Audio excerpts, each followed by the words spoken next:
They told me I needed to grow up. That's what my mother said, her voice strained, standing in the doorway of my childhood bedroom. The words hung in the air, thin and sharp, like broken glass. Outside, rain was starting to streak the windows, blurring the streetlights into hazy stars. A police car wailed somewhere in the distance, a lonely sound that seemed to be crying for me. Behind her, my father slammed a kitchen drawer shut, the sound a punctuation mark on her sentence, a final, unarguable period. On the bed, a single black trash bag sagged, holding everything they decided I could take with me. They said I needed to learn independence. So they packed my things in a trash bag and said, "You'll be fine." I spent a year with no roof, no steady job, and a phone that died halfway through a midnight prayer. If you think this is about pity, hold up. This is about the nights that taught me how to stand. Stick with me. The twist coming at minute 13 will make you rethink who's really helping. If you think I'll ask for sympathy, wait until you hear what happened next. I was 32 years old. Not a kid fresh out of school, but a woman who felt like she'd been treading water for a decade. I had a degree in graphic design that had led to a string of unsteady freelance gigs and one soul-crushing job at a print shop that laid me off after 6 months. I had a big heart, my friends used to say, which was another way of saying I was terrible with money and trusted people I shouldn't. After a bad breakup and an apartment lease I couldn't afford on my own, I'd moved back home. I told myself it was temporary, a few months to get back on my feet. A few months had stretched into a year. The fight started, as most of them did, over something small. A credit card bill I'd been trying to pay down had an overdue notice. It arrived in the mail, and my mother found it on the kitchen counter. She held it between her thumb and forefinger like it was something contaminated. "This is what I'm talking about, Sarah," she said. She wasn't yelling. It was worse than yelling. Her voice was flat, exhausted. She was a practical woman, proud of the life she and my father had built. She saw my debt not as a struggle, but as a character flaw, a stain on the family's clean, orderly existence. My father was in the background, cleaning his glasses with the hem of his shirt. He was a quiet man, old school, who believed problems should be handled with silence and a firm hand. He hadn't said a word, but his presence filled the room with a heavy, judgmental quiet. My older brother Mark was there too, sitting at the dining room table, scrolling through his phone. He was the successful one, the one with the stable job, the sensible car, the conflict-avoidant posture. He didn't look up. He never looked up. "I'm handling it, Mom," I said, my voice tight. Shame was a hot flush crawling up my neck. It's been a slow month for freelance work." "It's always a slow month," she countered, dropping the bill on the counter. "We can't keep doing this. We can't keep enabling you. You're 32 years old. Your father and I were married with a child on the way at your age." "This isn't the same world," I shot back, my voice rising. "Things are different now." That's when my father finally spoke. He didn't look at me. He looked at the drawer he was wiping down. "It's not different," he said, his voice a low rumble. "Responsibility is still responsibility." He slid the drawer back into its slot and slammed it shut. The bang echoed through the house. Mark flinched, but kept his eyes glued to his phone. My mother's face hardened. The last of her patience evaporated. "That's it," she said, her eyes tired but her jaw set. "We've given you a year. It's time you learn to be independent, for real this time." I stared at her, waiting for the punchline. There wasn't one. Disbelief curdled in my stomach. "What are you saying?" "You need to leave," she said, "tonight." The words didn't register at first. They felt like a language I didn't understand. I looked at my brother, a silent plea in my eyes. He finally looked up, his expression a miserable mix of pity and helplessness. Then he looked away again. He wasn't going to save me. He wasn't even going to try. An hour later, the trash bag was packed. A few pairs of jeans, some shirts, my laptop, a worn copy of a book my college professor had given me. My mother stood in the hallway, arms crossed, watching me. My father was on the back porch, staring out into the dark yard. When I walked to the front door, my hand shaking as I reached for the knob, she said the words that would haunt me for the next year. "You'll be fine," she said, not as a comfort, but as a dismissal. It's for your own good. You need to learn." The door clicked shut behind me. I stood on the porch, the flimsy plastic of the trash bag crinkling in my hand. The rain was coming down harder now, cold and steady. I could feel the humiliation burning in my chest, a physical weight. It felt like every window on the street had an eye. Every neighbor was watching the 32-year-old reject standing on her parents' porch with her life in a garbage bag. I took a deep breath, the damp air filling my lungs, and walked down the steps. I didn't look back. I don't even make it to the bus stop before I realize I have nowhere to go. Have you ever been pushed out of your comfort zone in a way that felt cruel? Tell me below.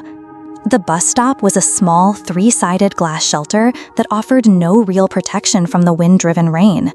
I huddled in the corner, the trash bag at my feet, and pulled out my phone. The battery was at 42%. I scrolled through my contacts. Friend after friend, their names glowing on the screen. But each name came with a reason not to call. Jen just had a baby. Maria was struggling with her own rent. Chris lived in a tiny studio with his girlfriend.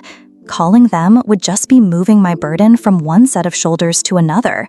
The shame was too thick. I couldn't do it. The bus arrived with a hiss of air brakes, its warm, yellow light spilling onto the wet pavement. I let it go. And the next one. The city map in my head was a blank page. Every street, every neighborhood felt alien. The world I had known just 2 hours ago had been erased. My first thought was a 24-hour diner a few miles away. It seemed like a safe bet, a place with light and people and endless cups of coffee. I paid for a cab with the $47 I had in my wallet, a small act of desperation that already felt like a mistake. The diner was exactly as I'd imagined. Bright fluorescent lights humming overhead, the smell of stale coffee and grease thick in the air. I slid into a booth, ordered a black coffee, and nursed it for as long as I could. I opened my laptop, pretending to work.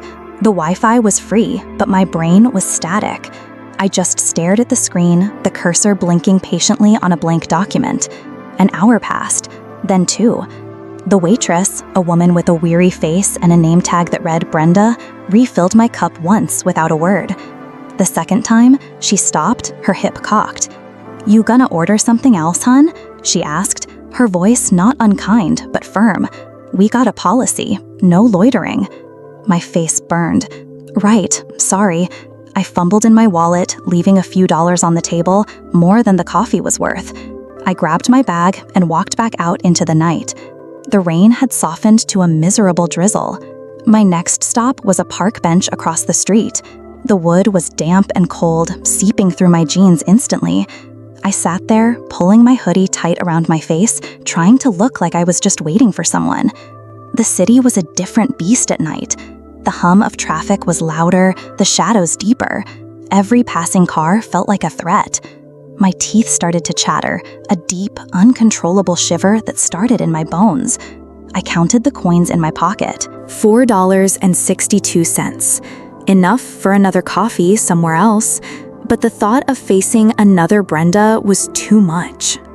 A man shuffled past, stopped, and then turned back. He was older, with a weathered face and a cigarette dangling from his lips. "You new out here?" he asked, his voice raspy. I just nodded, my throat too tight to speak. He took a long drag from his cigarette, the orange tip glowing in the dark. "Don't stay in one place too long," he warned, exhaling a cloud of smoke. "And don't trust anyone who's too nice. They usually want something." He offered me the cigarette. I shook my head. He shrugged and walked away, disappearing into the darkness. His warning hung in the air, another layer to the fear that was already coating my skin. I must have dozed off, my head dropping to my chest, because the next thing I knew, a quiet voice startled me awake. "Hey, you can't be sleeping here." I snapped my head up. A woman stood in front of me, dressed in a blue janitor's uniform. She was pushing a large trash bin on wheels. Her name was Rosa. She had tired lines around her eyes that crinkled when she wasn't smiling, which was most of the time. Her hair was pulled back in a tight bun, and her hands were calloused from pushing a mop. She was cleaning the public plaza next to the park. I wasn't sleeping, I stammered, my words clumsy. She gave me a look that said she'd heard that lie 1,000 times. She glanced at my trash bag, then back at my face. She didn't say anything for a long moment. Then she reached into her cart and pulled out a folded gray blanket. It wasn't much, just a thin, worn-out fleece, the kind you get on an airplane. "Here," she said, holding it out. "It gets colder after 3. Don't do anything stupid." I took it, my fingers brushing against hers. Gratitude washed over me, so intense it felt like grief. It was the first act of simple, unconditional human kindness I had received all night. A tiny ember of hope flickered to life in the vast, cold emptiness of my chest. "Thank you," I whispered. She just grunted, a sound that was somehow both dismissive and warm, and continued on her way, the wheels of her cart rattling on the pavement. I wrapped the blanket around my shoulders. It smelled faintly of industrial cleaner and something else, something like kindness. I leaned my head back against the cold bench and closed my eyes, just for a second. A beam of light sliced through the darkness, blinding me. I threw a hand up to shield my eyes. A police officer stood over me, his flashlight fixed on my face. "Ma'am," he said, his voice a flat, official monotone, "you can't sleep here." Panic seized me. I grabbed my bag and the blanket, scrambling to my feet. I didn't wait for him to say anything else. I just ran, my heart hammering against my ribs, the sound of my own footsteps echoing in the empty street. If you saw someone sleeping on a bench, would you help or walk on by? The next few days were a blur of motion. I learned the rhythm of the invisible city. I spent my daylight hours in the public library, charging my phone in a hidden outlet behind a bookshelf and using their computers to apply for any job I could find: barista, retail clerk, warehouse stocker. I learned to wash my hair in the sink of a gas station bathroom using cold water and a travel-sized bottle of shampoo. I ate protein bars and cheap sandwiches, hoarding my dwindling cash. Sleep was the hardest part. I tried bus stations, hospital waiting rooms, any place that was open all night, but I was always moved along eventually. Rose's warning echoed in my head: don't stay in one place too long. After the 4th night of being woken up and told to leave, I knew I couldn't keep it up. The exhaustion was a physical weight, making my thoughts slow and my body ache. I finally did what I'd been dreading. I walked to the city's largest homeless shelter. The line snaked out the door and down the block. It was a silent, grim procession. People with stories I couldn't begin to imagine etched onto their faces. When I finally got inside, the air was thick with the smell of unwashed bodies, disinfectant, and desperation. I was handed a clipboard with an intake form: name, date of birth, last known address, reason for seeking shelter. I stared at that last box for a long time before writing family conflict. It felt like the understatement of the century. A volunteer with a tired, impatient expression processed my paperwork. She didn't make eye contact. She handed me a thin mattress roll, a threadbare towel, and a list of rules.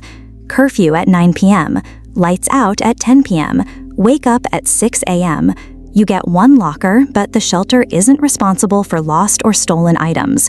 1 strike for breaking curfew, 2 strikes, and you're out for 30 days. I felt less like a person seeking help and more like a package being processed. The dormitory was a vast room filled with rows of metal bunk beds, packed so tightly together you could reach out and touch the person next to you. The sound was a constant, low murmur of coughs, whispers, and snores. I was assigned a top bunk in a corner. My bunkmate below was an older woman who stared at the ceiling all night, never speaking. It was in the meal line that I met Marcus. He was a tall man, probably in his late 50s, with kind eyes and hands that never stopped trembling. He told me he used to be a contractor, built houses with those same hands until a fall from a ladder left him with nerve damage. He couldn't work, lost his business, and eventually his home. He saw me struggling to sew a rip in my jacket with a flimsy travel kit. "You're doing it all wrong," he said, his voice a gentle rasp. He took the needle and thread from my clumsy fingers and, despite his tremors, stitched the seam with a speed and precision that was mesmerizing. Gotta use a backstitch, he explained, makes it stronger. Marcus became my guide to this new world. He taught me the unwritten rules of the shelter, which volunteers were kind and which to avoid, where to find the best free meals in the city, a church on Tuesdays, a community kitchen on Thursdays. He showed me how the institutional coldness of the system was survivable because of the small kindnesses exchanged between the people trapped within it. But the indignities piled up. A favorite necklace, a small silver locket my grandmother had given me, disappeared from my locker. I knew who took it, a young woman with desperate eyes who'd been eyeing it for days, but there was nothing I could do. Complaining was pointless. It would only make me a target. A few days later, $20, half of what I've had left, was stolen from the pocket of my jeans while I slept. The loss felt catastrophic. It wasn't just money. It was my last sliver of control, gone. I was starting to feel myself disappearing, my identity being stripped away layer by layer, until all that was left was a number on an intake form. One afternoon, sitting on the edge of my bunk, my phone buzzed. It was a number I didn't recognize, but I answered it anyway. Sarah? It was my mother. My heart leaped into my throat. For a wild, hopeful second, I thought this was the call, the one where she would say it was all a mistake, that I could come home. "We heard you're at the shelter on 5th Street, she said, her voice strained. There was a long pause. "We didn't mean for it to be like this." The words were a weak, flimsy bandage on a gaping wound. "What did you mean then?" I asked, my voice barely a whisper. You needed a push," she said. "We're worried about you." Before I could respond, a shelter worker, a stern woman named Janice, walked up to my bunk. She tapped her watch impatiently. "Phone call is over," she said curtly. "Afternoon check-in is in 5 minutes. If you miss it, that's a strike." I looked from Janice back to my phone, the two impossible pressures closing in on me.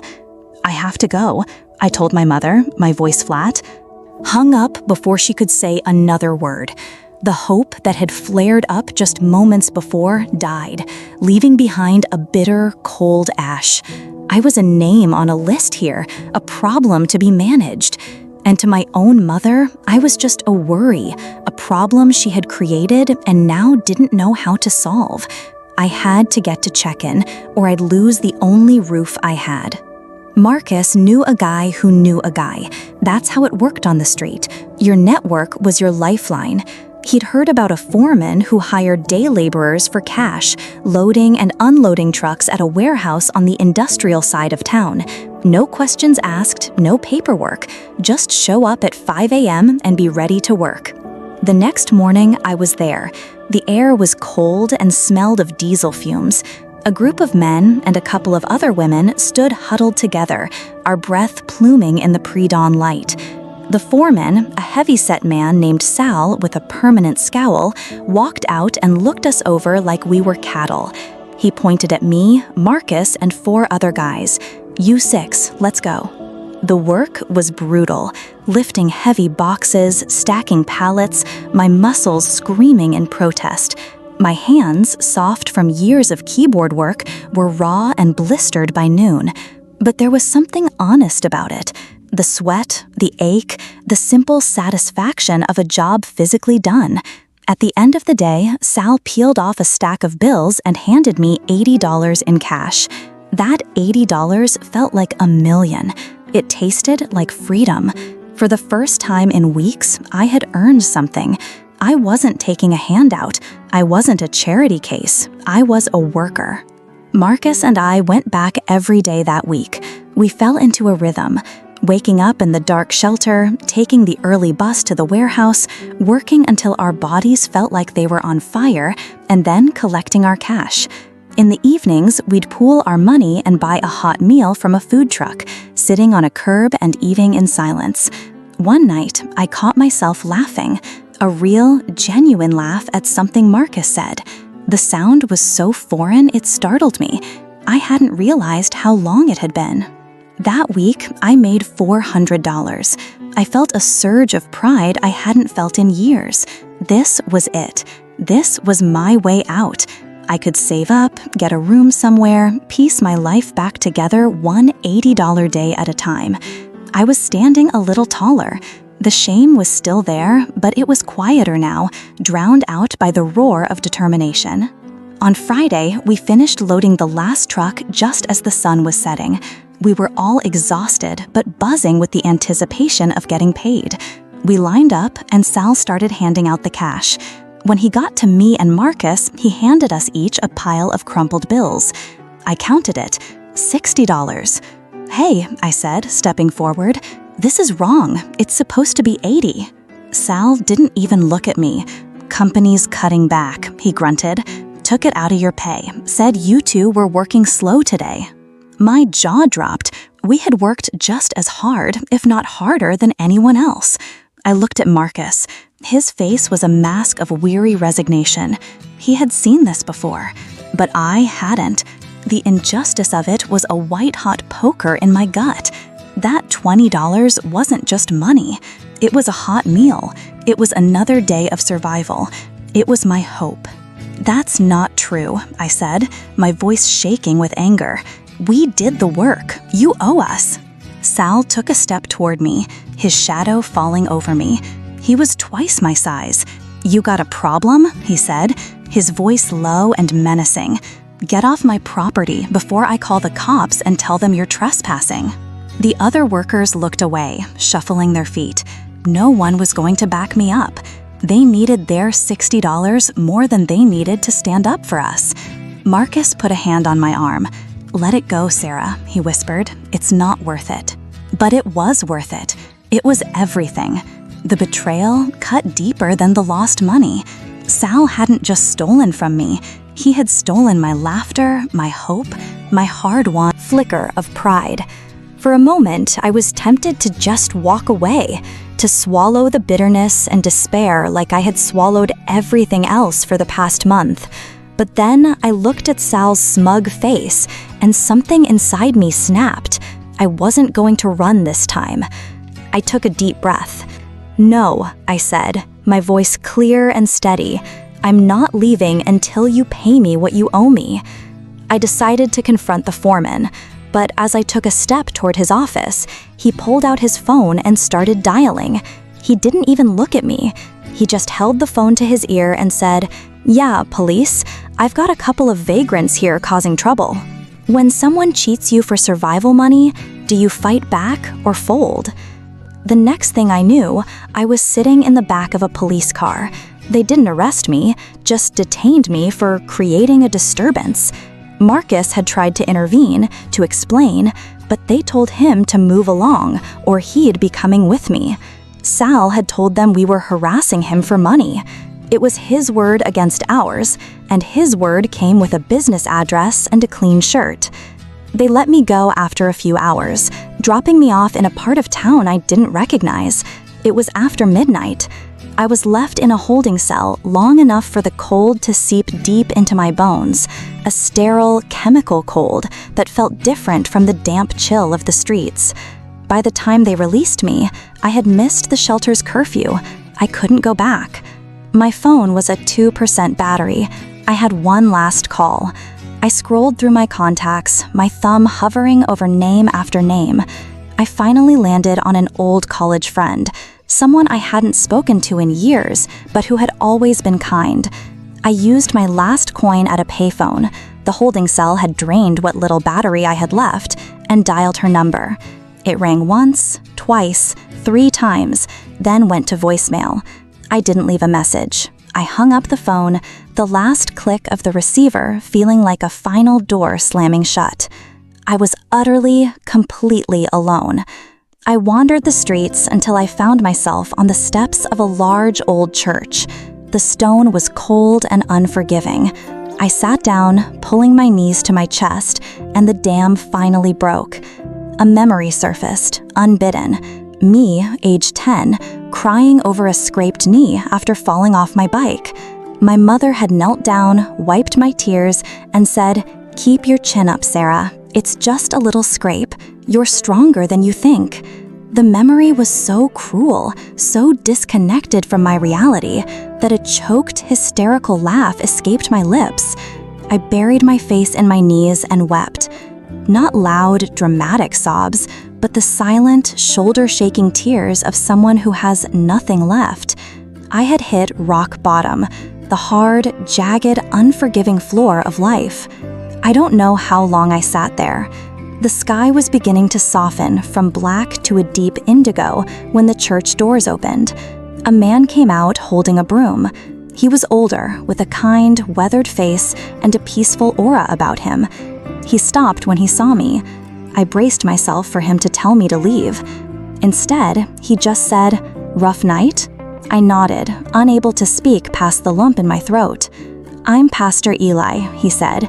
He wasn't preachy. His voice was practical, calm. "We're opening up for morning coffee in about an hour. You're welcome to come inside where it's warm." He paused, looking at me, really looking at me. "We also run a job training program out of the basement, 6 weeks. Teaches basic office skills, resume writing, interview prep. It's not charity, you work for it. We have a few community partners who hire directly from the program. There's a spot open in the next session if you want it." The offer hung in the air between us. It wasn't a handout, it was a tool. It wasn't pity, it was an opportunity. For the first time, I wasn't being seen as a problem to be moved along, or a number to be processed. I was being seen as a person with potential. The humiliation that had been my constant companion for weeks began to shift. It was still there, but it was being pushed aside by something new. A raw, desperate sense of responsibility. This was my choice, my agency. I could stay on this stoop and let the city swallow me whole, or I could take this man's hand. I looked up at him, my face tear-stained and grimy. "Yes," I said, my voice hoarse. "I want it." He smiled, a genuine, warm smile. "Good, class starts Monday. For now, let's get you some coffee." It was the first real decision I had made for myself in what felt like a lifetime. It was a choice to stand up. On day 3 of the workshop, I was learning how to format a spreadsheet when Pastor Eli handed me an envelope. My name was typed neatly on the front. I tore it open. It was a formal eviction notice from the shelter, forwarded to the church's address, which I had given them as my new point of contact. It said that due to my missed check-in and the police incident, my bed had been forfeited. Any personal items left in my locker would be disposed of in 48 hours. I had 1 day left to get my things, or what was left of them. The small pay stub from Pastor Eli's program felt like a feather in my hand, weightless against the crushing reality of my situation. I had $34 from helping to clean the church hall. It wasn't enough for a room, not even for a night, but it was something. It was proof that I could work, that I could earn. Armed with that single piece of paper and a brittle, fragile courage, I knew what I had to do. I walked the 2 miles to my parents' house. Every step was a war with myself. One part of me screamed to turn back, that this was a fool's errand, an invitation for more humiliation. But another part, a new, tougher part that had been forged on cold benches and in shelter lines, kept moving forward. I wasn't going to ask to move back in. I wasn't going to beg. I just needed a chance to wash my clothes, to grab the few things I'd left behind, to feel human for an hour. When I knocked on the door, my mother answered. Her face was a canvas of surprise, then something guarded and wary. She didn't smile. "Sarah," she said, her voice flat. She didn't invite me in. "Hi, Mom," I said, my own voice surprisingly steady. "I don't want to stay. I need to do a load of laundry and grab some of my winter clothes from the attic. Can I please just do that?" She hesitated, her eyes scanning me, taking in my worn jacket, the exhaustion etched into my face. She finally stepped aside, letting me pass. The house smelled the same. Lemon cleaner and baked bread. It was the scent of a life I no longer belonged to. My brother Mark was on the couch, watching TV, a bowl of popcorn in his lap. He glanced at me, his eyes wide, then quickly looked back at the screen. The tension in the room was a physical thing, a pot ready to boil over. I carried my trash bag of dirty clothes to the laundry room. As the machine started to fill with water, my mother came and stood in the doorway, drying her hands on a dish towel. "Pastor Eli from St. Jude's called," she said quietly. He told us you were in his program. I didn't say anything, just watched the clothes tumble in the soapy water. We were so worried, she said again, using that same word. Worried, not sorry, not wrong, worried. That's when it broke. All the anger, the hurt, the confusion of the past year boiled up and spilled over. I turned to face her, my hands clenched into fists. Were you worried when you put my life in a garbage bag and closed the door? Were you worried when I was sleeping on a bench in the rain? I took a step closer, my voice dropping to a raw whisper. I need to ask you, Mom.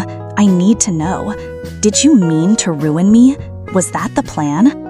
The question hung between us, ugly and unavoidable. My brother muted the TV. The silence in the house was deafening. My mother's face crumpled. For the first time, I saw not pride or practicality, but fear. No, she whispered, tears welling in her eyes. We saw you drowning, Sarah, in debt, in dead-end jobs. We didn't know how to help you.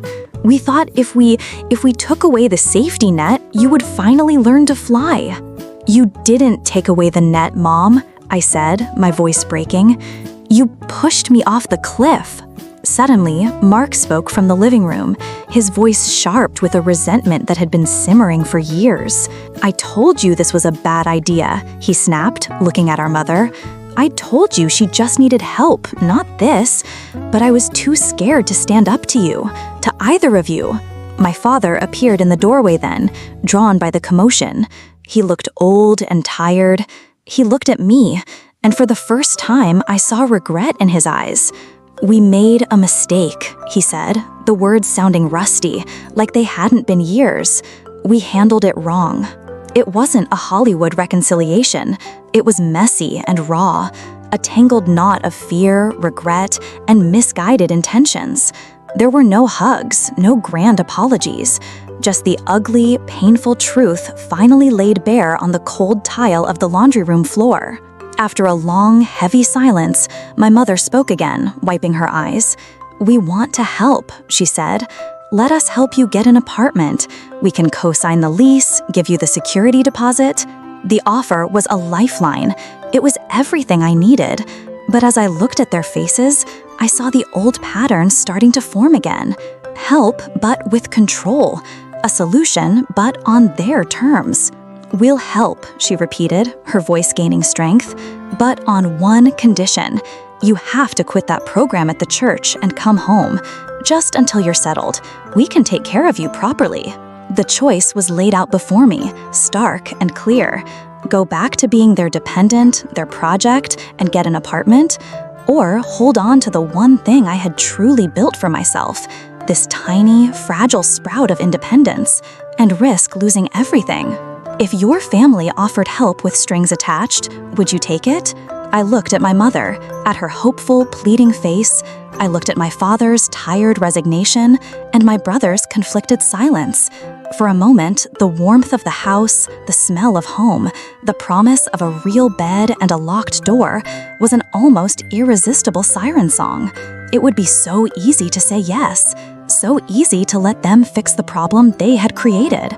But then I thought of Pastor Eli's quiet faith in me. I thought of Marcus's steady, practical kindness.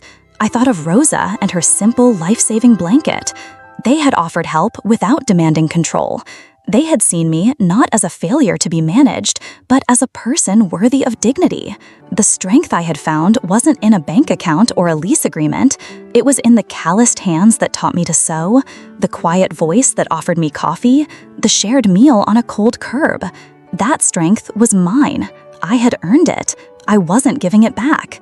No, I said, and the word felt solid, real.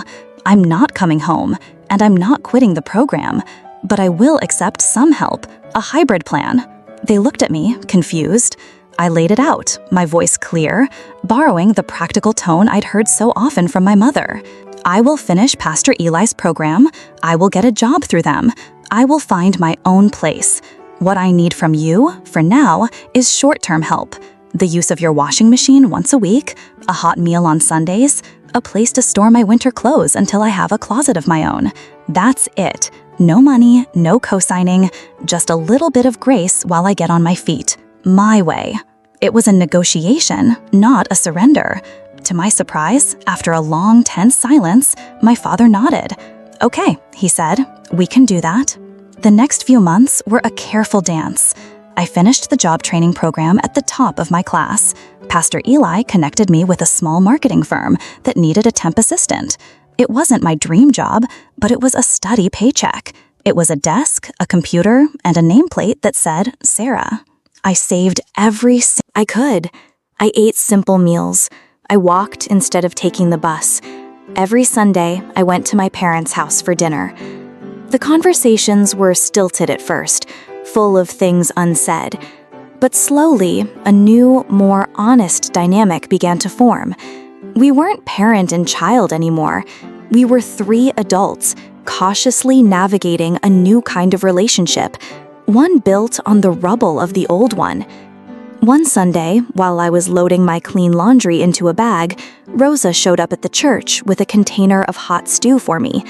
She'd heard from Pastor Eli that I was working. She just nodded, a small, proud smile on her face. "Told you not to do anything stupid," she said. A week later, Marcus appeared at the office during my lunch break. He was holding a small, battered toolbox. "Found this," he said, his hands trembling slightly. "Every new place needs a good hammer." He had found a spot in a transitional housing program and was working part-time as a handyman for the church. We stood on the sidewalk, two survivors sharing a quiet, unspoken understanding. Finally, the day came. I found a tiny studio apartment on the top floor of an old building. It was small, with a hot plate instead of a stove, and a view of a brick wall. But it was all mine. I signed the lease with my own name and paid the deposit with my own money. The first night in my apartment, I locked the door. I turned the deadbolt, and the solid, heavy click echoed in the quiet room. And then, I slid down to the floor and cried. These weren't the desperate, broken tears from the church steps. This was relief. This was the overwhelming, gut-wrenching, beautiful release of a burden I had carried for a year. I was home. It wasn't the home I had lost, but one I had built, nail by nail, tear by tear. It's not a fairy tale. It didn't magically fix everything. I still carry the scars. There's a part of me that will always be that woman on the bench, cold and afraid. I still have a complicated relationship with my family. Forgiveness is a process, not an event. But I'm standing on my own 2 feet, on my own patch of ground. Sometimes, in the early morning, I take a thermos of coffee and I go back to that park. I sit on a different bench, not the one where I once tried to sleep, and I watch the sun come up. I watch the city wake up, the janitors like Rosa finishing their shifts, the day laborers heading out to find work, the world moving on. I came back to tell you this. Being forced into the cold taught me to build a fire. It taught me that independence isn't about not needing anyone. It's about building a life sturdy enough that the people in it are there by choice, not by necessity. Next month, I get a call that could change everything. Should I take it? If someone you love pushed you away to toughen you up, would you forgive them? Say why in the comments.